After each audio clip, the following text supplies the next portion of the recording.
नमस्कार दोस्तों। तो आज हम आपको सुनाने वाले हैं गणेश चतुर्थी की कथा।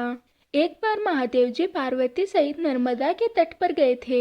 वहाँ एक सुंदर स्थान पर पार्वती जी ने महादेव जी के साथ चौपड़ खेलने की इच्छा व्यक्त की।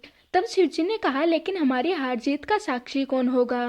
तब पार्वती ने तत्काल वहाँ एक घास के तिनके बटोर कर एक पुतला बनाया और उसमें प्राण प्रतिष्ठा करके उसके सामने कहा, बेटा, हम चौपड़ खेलना चाहते हैं, किंतु हार जीत का कोई साक्षी नहीं है। अतः खेल के अंत में तुम हमारी हार जीत के साक्षी होकर बताना कि हम में से कौन जीता और कौन हारा। इसके बाद खेल आरंभ हुआ।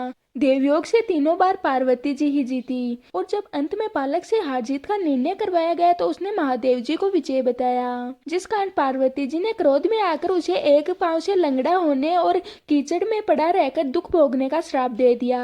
जिसके बाद बालक ने विनय पूर्वक कहा, माँ, मुझसे अज्ञानवश ऐसा हो गया है। मैंने किसी कुटिलता या द्वेष के कारण ऐसा नहीं किया है। मुझे क्षमा करें और इस श्राप से मुक्ति पाने का उपाय बताएं। तब ममता रूपी माँ को उस पर दया आ गई और वे बोली, यहाँ नाग कन्याएं गणेश पूजन करने आई हैं। उनके उपदेश से तुम गणेश व्रत करके मुझे प्राप्त करोगे। इतना कहकर वे कैलाश पर्वत चली गई। एक वर्ष बाद वहाँ नाग कन्याएं गणेश पूजन के लिए आई। नाग कन्याओं ने गणेश व्रत करके उस बालक को भी व्रत की विधि बताई। तत्पश्चात बालक ने 12 दिनों तक गणेश जी का व्रत किया। तब गणेश जी ने उसे दर्शन देकर कहा, मैं तुम्हारे व्रत से प्रसन्न हूँ, इसलिए मनोवांछित फल मांगो। तब बालक बोला, भगवान, मेरे पाँव में इतनी शक्ति दे दो कि मैं कैलाश पर्वत पर जाकर अपने माता पिता के पास पहुँच सकूं और मैं उन्हें प्रसन्न कर सकूं। गणेश जी तथास्तु होकर अंतर्ध्यान हो गए। बालक भगवान शिव के चरणों में पहुंचा। शिव जी ने उससे वहां तक पहुंचने के साधन के बारे में पूछा। तब बालक ने सारी कथा शिव जी को सुना दी और उधर उसी दिन से अप्रसन्न होकर पार्वती शिव जी से भी विमुख हो गई थी, जिसके कारण भगवान शंकर ने भी बालक की तरह 21 दिन तक गणेश जी का व्रत किया। इसके प्रभाव से पार्वती के मन में स्वयं ही महादेव जी से मिलने की इच्छा जागृत हुई और वे शीघ्र ही कैलाश पर्वत पर आ पहुंची।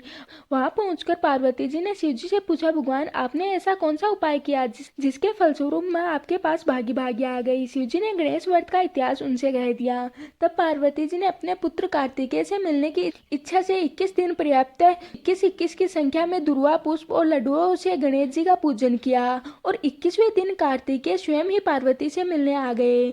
जिसके बाद उन्होंने भी माँ के मुख से इस व्रत के बारे में सुना।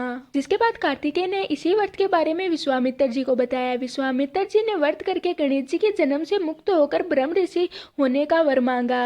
गणेश जी ने उनकी मनोकामना पूर्ण की। ये थी गणेश व्रत करने की पूरी कथा। मैं आशा करती हूँ कि आज की हमारी वीडियो आपको पसंद आई होगी। अब हम मिलते हैं किसी और वीडियो के साथ।